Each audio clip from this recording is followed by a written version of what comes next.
les années 1990, alors que la politique d'ouverture économique de la Chine commence à porter ses fruits, le développement incontrôlable de Shanghai a rendu nécessaire la construction de nouvelles autoroutes et de nouveaux périphériques qui ont été rapidement saturés au bout de quelques années. La ville, en l'espace de 20 ans,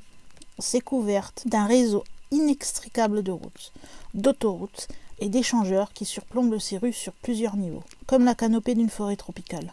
L'un des piliers de béton supportant cet enchevêtrement de voies aériennes constitue l'une des attractions d'un grand tour du Shanghai hanté, qui est organisé par certaines agences de tourisme de la ville.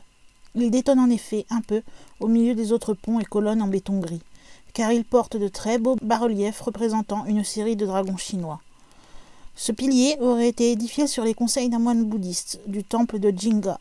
après que la compagnie de construction qui supervisait les travaux de consolidation de l'échangeur ait tenté sans succès d'édifier un pilier de béton capable de supporter l'ensemble de la structure qui s'effondrait immanquablement sans que l'on comprenne pourquoi.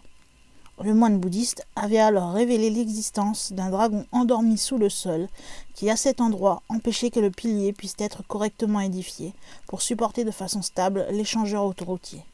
Sur les conseils du moine, un pilier un peu particulier, un pilier dit sacré, a été édifié afin d'obtenir, selon cette légende urbaine, que le dragon se rendorme et que la construction de l'échangeur puisse se poursuivre.